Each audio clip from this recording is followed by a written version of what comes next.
দেবদাস, চরিত্রহীন বা শ্রীকান্ত বাঙালি পাঠককে যিনি আবেগের সাগরে ভাসিয়েছেন সে অপরাজেয় কথাশিল্পী শরৎচন্দ্র চট্টোপাধ্যায়ের জন্মভিটেতে কখনো গেছেন?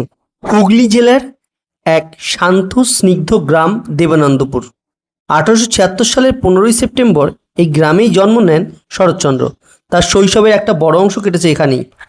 আর এই গ্রামের মাটির গন্ধ, গ্রামের মানুষ আর পরিবেশই পরবর্তীকালে তার বহু উপন্যাসের অনুপ্রেরণা হয়ে উঠেছিল।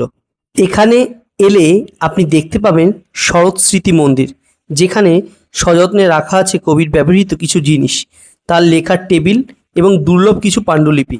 ইতিহাসের পাতায় পিছলিয়ে আপনি যেন সরাসরি চলে যাবেন সেই 19 শতকের বাংলায়। কলকাতা থেকে ট্রেনে করে ব্যান্ডেল স্টেশন, আর সেখান থেকে মাত্র 10 থেকে 15 মিনিটের টোটো জার্নি।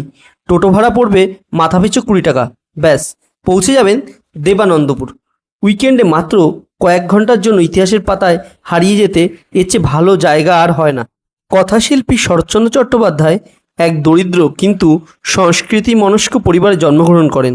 তার বাবা মতিলাল চট্টোপাধ্যায় ছিলেন একজন স্বপ্নদর্শী ও সাহিত্যপ্রেমী মানুষ, তবে সংসার চালানোর মতো আর্থিক সঙ্গতি তার ছিল না।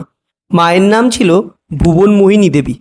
দারিদ্র্যের কারণে বারবার স্কুল পরিবর্তন করতে হলেও জীবনকে খুব কাছ থেকে দেখার সুযোগ পান তিনি এই সময়টাতেই। বয়স বাড়ার সাথে সাথে শরৎচন্দ্রের জীবন সংগ্রামও তীব্র হতে থাকে।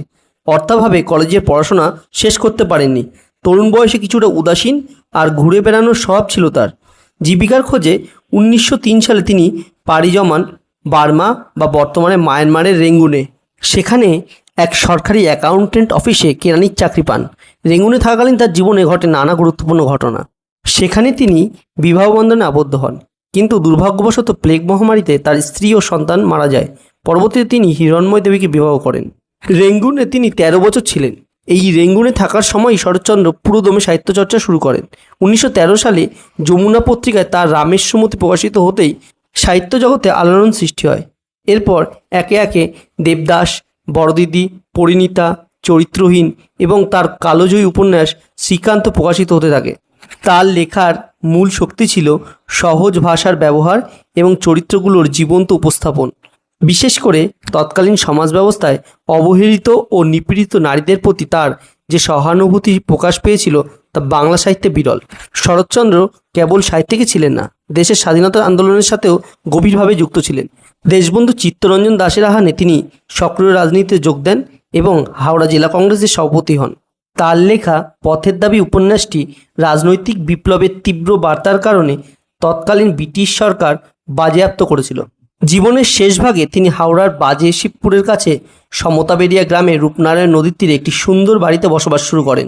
গ্রাম বাংলা ও রূপনারায়ণের প্রকৃতি তাকে গভীরভাবে অনুপ্রাণিত করত। 1938 সালের 16ই জানুয়ারি কলকাতায় শেষ নিঃশ্বাস ত্যাগ করেন এই মহান কথাশিল্পী। তিনি আজ আমাদের মাঝে নেই, কিন্তু তার সৃষ্টি আজও বেঁচে আছে প্রতিটা বাঙালি পাঠকের হৃদয়।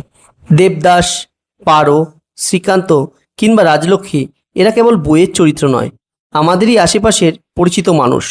বাংলা সাহিত্যকে সাধারণ মানুষের দোরগোড়ায় পৌঁছে দেওয়ার জন্য শরৎচন্দ্র চট্টোপাধ্যায় চিরকাল স্মরণীয় হয়ে থাকবেন।